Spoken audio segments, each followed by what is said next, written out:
Muito bem. Continuando, nós podemos ver aqui, né? Nós lemos aqui em João, terminamos o vídeo anterior, falando de como Jesus, e tem muitas outras passagens, tá, irmãos? Eu não separei aqui para o vídeo não ficar. Tem muitas outras passagens em que Jesus dá ênfase ao fato de que ele é enviado de Deus o Pai. Ao mesmo tempo que ele vai dizer que ele é. Essa pronúncia, eu sou, ela caracterizou-se como a própria identidade de Deus. Tanto que é um verbo que os judeus praticamente não usam no presente. Eles usam, mas fora, em situações totalmente fora do contexto nacional, religioso, em mercados e questões financeiras e etc., em trabalhista, mas dentro de Israel é difícil, porque como a gente encontra aqui em João 8, o Senhor Yeshua, por 7 vezes, declarando que, como no verso 24, verso 28 de João 8, eu sou, né? Esse eu sou, coloca ele na posição em que só Deus pode ser visto nessa posição.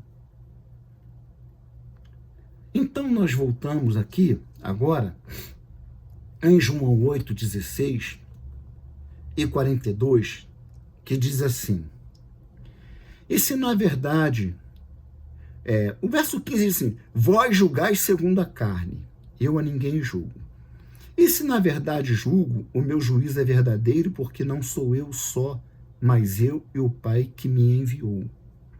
Né?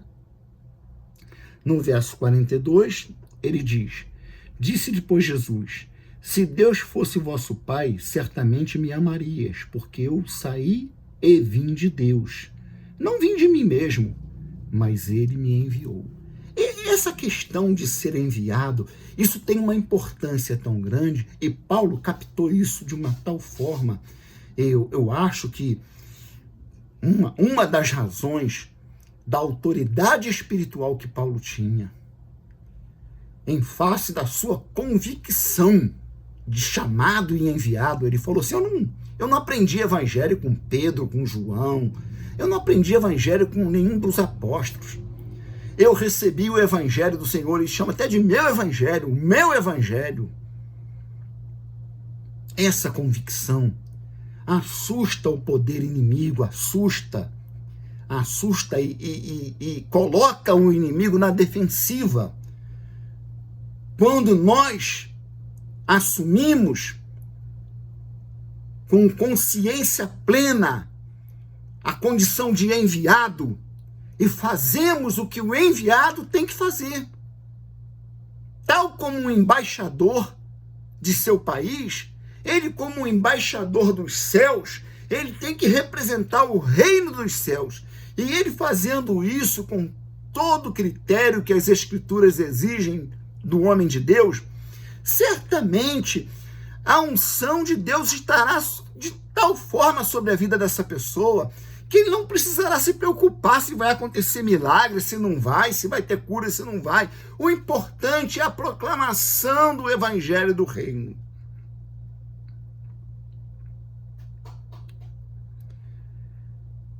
Em Atos, eu citei no vídeo anterior a questão de Pedro. Em Atos dos Apóstolos, podemos perceber que Pedro tinha uma dificuldade, né? Ele tinha uma dificuldade. Aqui em Atos 9. Em Atos 9, a partir do verso 31, diz assim, assim, pois, as igrejas em toda a Judéia e Galiléia e Samaria tinham paz e eram edificadas e se multiplicava andando no temor do Senhor e consolação do Espírito Santo. Então, nós percebemos aqui que a igreja era edificada. O que edifica a igreja? São milagres? São pessoas caindo manifestadas e sendo libertas? Não. O que edifica o coração do servo de Deus, o que edifica a comunidade, essa Bíblia aqui, a Bíblia em português vai trazer igreja, não tem nada de igreja aqui. Não havia igreja nenhuma lá. Não havia igreja nenhuma na Judéia, na Galiléia, nem em Samaria. Havia um grupo de pessoas, servo de Deus, o corpo do Machia, que é um corpo só e grupos em locais. Não tem nada de igreja aqui. A igreja vai acontecer dezenas de anos na frente. Dezenas de anos na frente. E aconteceu que, passando Pedro por toda parte, veio também aos santos que habitavam em Lida. E achou ali um certo homem chamado Enéas, jazendo numa cama há 8 anos, o qual era paralítico. E disse-lhe Pedro: Enéas, Yeshua Hamashia te dá saúde. Levanta-te, faze a tua cama. E logo se levantou. E viram-no todos os que habitavam em Lida, Sarona, os quais se converteram ao Senhor. E havia em Jope uma discípula chamada Tabita, que traduzido diz Dorcas. Esta estava cheia de boas obras e esmolas que fazia. E aconteceu naqueles dias que, enfermando ela, morreu. E tendo-a lavado, a depositaram num quarto alto. E como Lida era perto de Jope, enviando os discípulos que Pedro, ouvindo os discípulos que Pedro estava ali, lhe mandaram 2 homens, rogando-lhe que não se demorasse em vir ter com ele. E lá chegando, verso 40, Pedro fez sair a todos, pôs-se de joelho e orou, e voltando-se para o corpo, disse: Tabita, levanta-te. E ela abriu os olhos, e vendo a Pedro, assentou-se. E ele, dando-lhe a mão, a levantou, e chamando os santos e as viúvas, apresentou-lhe a viva. E foi isto notório por toda Jope. Muitos creram no Senhor, e ficou muitos dias em Jope com um certo Simão curtidor. Aqui, até essa expressão, Tabita, levanta-te, ele repetiu a mesma frase que Yeshua diz quando entrou na casa lá, se eu não me engano, de Jairo, se não está me falando aqui, ele diz Tabita, ele coloca em português Tabita, come, né? Aqui Pedro fala Tebita, na Peshitta está Tebita, come. Pedro usou as mesmas palavras que são hebraicas, porque Pedro não falava grego, tá? Nem latim, pelo menos não para falar de coisas de Deus, não para tratar do ministério do reino, era tudo em hebraico, no máximo em aramaico. Esse negócio de grego vai vir depois. Então, nós temos aqui esse texto que acontece dentro de um universo local, onde já se conhecia a palavra de Deus. Mas nós não vemos Pedro pregar. Pedro não prega. Provavelmente não era necessário. Eram todos já salvos. Já eram todos membros do corpo do Machia. Né? Agora, ato contínuo, ele vai estar em Cesareia, e ele estava em jejum, e subiu para a laje da casa, para um terraço. Os irmãos conhecem bem, o texto é grande, eu não vou ler, porque este é o último texto que eu vou depois falar agora, do momento contemporâneo, que eu já dei uma pincelada no vídeo anterior, mas vou focar mais em nós hoje em dia.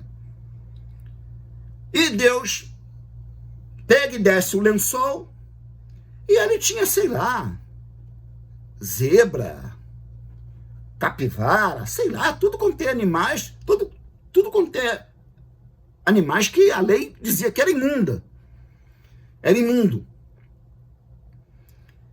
E Deus abre aquele lençol diante de Pedro, e Pedro cheio de fome, e Deus diz, Pedro, mata e come. Ele diz, de maneira nenhuma, Senhor. Isso é tudo imundo. A tua lei não aprova isso.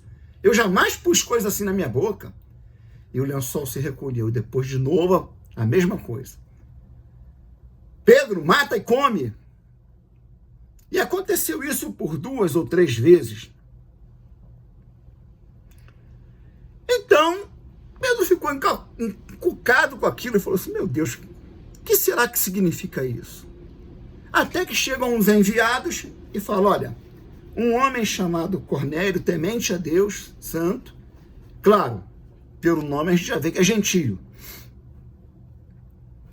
recebeu a visita de um anjo que disse a ele que mandasse a gente vir procurar por Pedro, que estava hospedado na casa de um Simão curtidor. Então, o nosso senhor Cornélio, obedecendo a voz de Deus, nos mandou vir te buscar para que tu vá ter com o nosso Senhor, porque precisamos ouvir o que você tem a dizer. Olha aí. Irmãos, ele não disse assim, precisamos que tu expulse o demônio lá para a gente ver como é que é o poder, hein? Soubemos que o negócio é fogo contigo. Sai capeta atravessando parede quando tu entra. Não foi nada disso. Que tu cure doenças, que tu cure enfermidades, não. Precisamos ouvir a mensagem que tu tem em teu coração, porque Deus quer que nós ouçamos. Então, tá lá, depois do verso 11, capítulo 10, e viu o céu aberto, que descia um vaso como se fosse um grande lençol, tendo 4 pontas amarradas, no qual havia todos os animais, quadrúpedes e feras e répteis da terra e aves do céu, e foi-lhe dirigida a voz, levanta-te, Pedro, mata e come.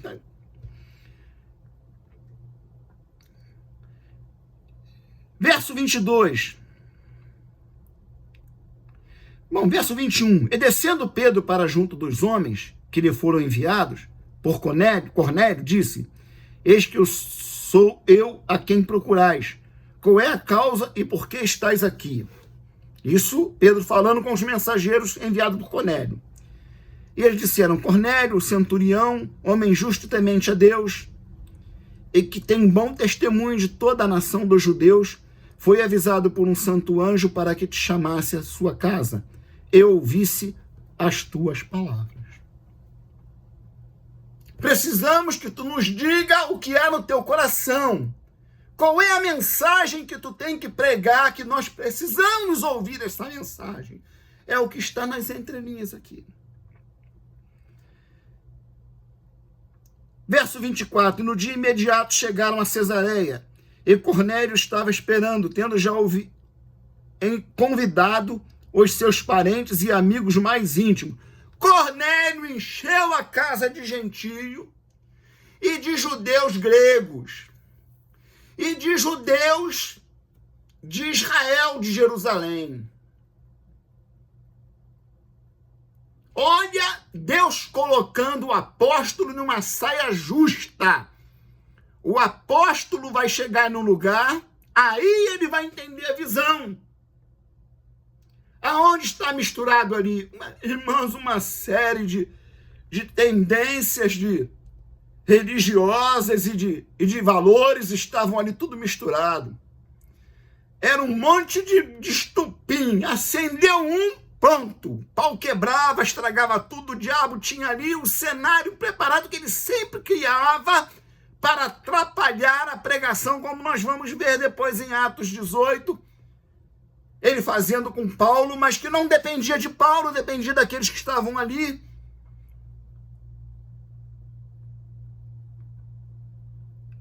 Tinha aqui judeus, tinha judeus helenistas, tinha Cornélio e sua família, que eram gentios.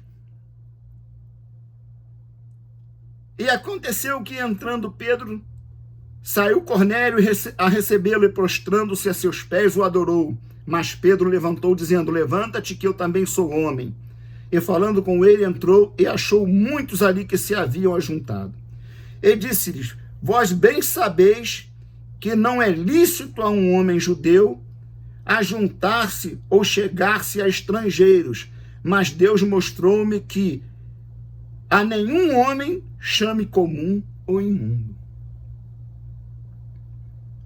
Pedro já entra se justificando, por isso que eu disse que ele ainda estava ali numa posição de um homem temerário, um homem querendo saber como é que ele faria, chegasse. Ele não era como Paulo, já só acabou, não tem esse negócio aqui, judeu e gentil é a mesma coisa. Vivemos na graça. A aliança mudou. O vinho é novo, joga o odre velho fora e traga um odre novo. Pedro ainda não tinha essa iniciativa. Ele chega se justificando. Mas Deus me mostrou. Aí ele se escuda em Deus. Como quem diz, então todo mundo baixa o facho aí, fica quieto que eu vou falar.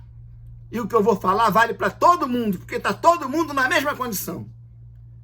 Não tem agora judeu especial porque é povo de Deus, gentio precisa ser lavado porque é bastardo, não tem mais nada disso. É o que Pedro vai dar a entender nas suas palavras e na sua postura aqui nesse lugar. Ele nivela todo mundo. Por isso, sendo chamado, vim sem contradizer.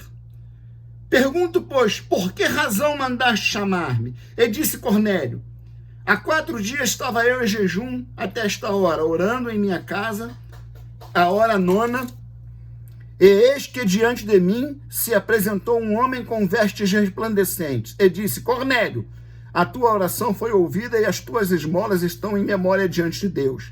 Envia, pois, a Jope e manda chamar Simão, que tem por sobrenome Pedro. Este está hospedado em casa de Simão, o curtidor, junto ao mar. E ele, vindo, te falará. Ele vai pregar para você, Cornélio. Você vai entender direitinho aquilo que tu já ouviu, que tu já está influenciado, mas tem dúvidas no teu coração. Eu vou te enviar um apóstolo que vai banir, vai dirimir toda a dúvida. E logo mandei chamar, bem fizeste vir. Agora, pois, estamos todos presentes diante de Deus para ouvir tudo quanto por Deus te é mandado. E abrindo Pedro a boca, disse, reconheço por verdade que Deus não faz acepção de pessoas, mas que lhe é agradável aquele que em qualquer nação o teme e faz o que é justo. A palavra que ele enviou aos filhos de Israel, anunciando a paz por Yeshua HaMashiach. Abre parênteses. Este é o Senhor de todos. Pedro não está falando só com Gamaliel, com Cornélio. Ele está falando com todo mundo que está ali se sentindo incomodado, porque, poxa, ele devia colocar os judeus separados, trazer uma palavra especial para a gente. Tá essa coisa aqui, esse clima está aqui. Esta palavra, vós bem sabeis, veio por toda a Judeia, começando por toda a Galileia, depois do batismo que João pregou. Como Deus ungiu a Yeshua, o Nazareno, com o Espírito do Santo, e com virtude, o qual andou fazendo bem e curando a todos os oprimidos do diabo, porque Deus era com ele. E nós somos dessas coisas testemunhas. Mais adiante, dizendo Pedro ainda estas palavras, aí Pedro começou a falar muito, né? O Espírito Santo veio sobre todos os que ouviam a palavra, e os fiéis que eram da circuncisão, está aqui. Todos quanto tinham vindo com Pedro, maravilharam-se de que o dom do Espírito Santo se derramasse também sobre os gentios, porque os ouviam falar em línguas e magnificar a Deus. Respondeu então Pedro, pode alguém porventura recusar a água para que não sejam batizados estes que também receberam como nós o Espírito Santo?